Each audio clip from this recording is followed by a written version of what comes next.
L'infertilité, elle est due pour la moitié des cas à une infertilité d'origine masculine.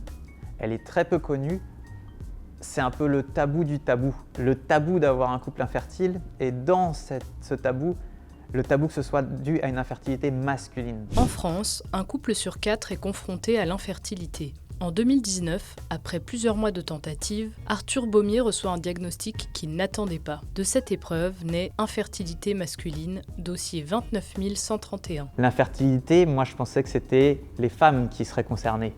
Et en fait, je découvre à 29 ans que non seulement mon couple est concerné par l'infertilité et que je suis à l'origine de cette infertilité. D'un seul coup, par la poste, j'ai reçu un papier que j'ai lu, des résultats médicaux, qu'au début je ne comprenais pas du tout parce que tout était écrit en gras et donc je croyais que tout était bon et je l'écris dans mon livre, je le lis et puis je le relis une deuxième fois et là je me rends compte que en fait, tout est en gras parce que tout est hors norme.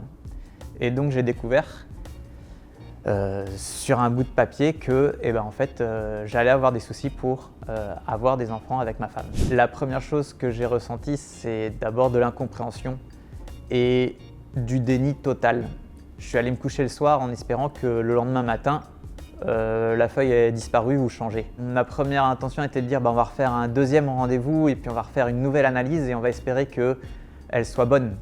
Et donc de fil en aiguille, on a attendu 2 mois de plus et puis il y a des nouveaux résultats qui sont arrivés et qui montraient exactement la même infertilité masculine. On a une solution qui est proposée qui est l'assistance médicale à la procréation. Cette AMP, c'est 3 lettres, mais c'est tout un parcours avec beaucoup d'incertitudes, une grande durée, mais c'est pas magique. Malheureusement, malgré tous les efforts que feront un couple, la médecine ne sait pas tout faire, ne peut pas tout faire. Quand quelqu'un entame une FIV, par exemple, une fécondation in vitro, il n'y a que 30 ou 40% de chances de réussite que cette FIV aboutisse à un enfant. Ça démarre par un bilan de fertilité qui concerne la femme et l'homme.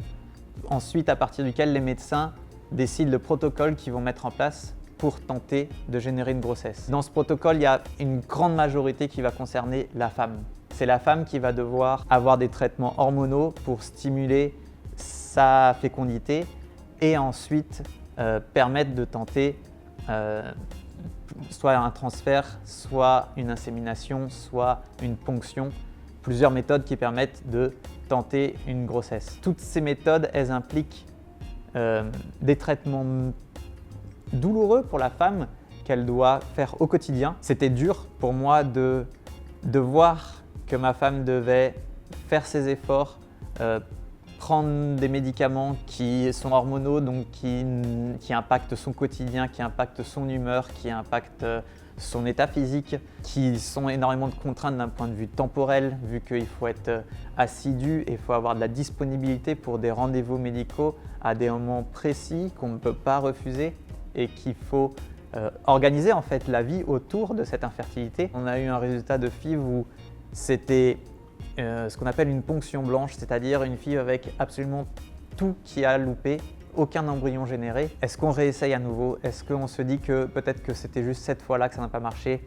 Comment faire? Est-ce qu'on refait différemment? Est-ce qu'on refait dans le même centre? Est-ce qu'on refait de la même méthode? Est-ce qu'on prend un peu de temps pour se reposer avant de recommencer? Et c'est toutes ces questions qu'il a fallu échanger à deux pour continuer à être dans la même démarche. Le récit d'Arthur se termine par la naissance de Stella le 5 février 2023. Mais le long chemin parcouru par le couple rappelle combien ce combat reste difficile et méconnu. Le jour où ma femme était officiellement enceinte dans une grossesse redevenue classique, c'était un point de joie et de bonheur partagé. Ce livre, j'ai voulu l'écrire parce qu'il me semblait important de venir témoigner et informer les autres hommes qu'ils ne sont pas seuls dans cette infertilité masculine.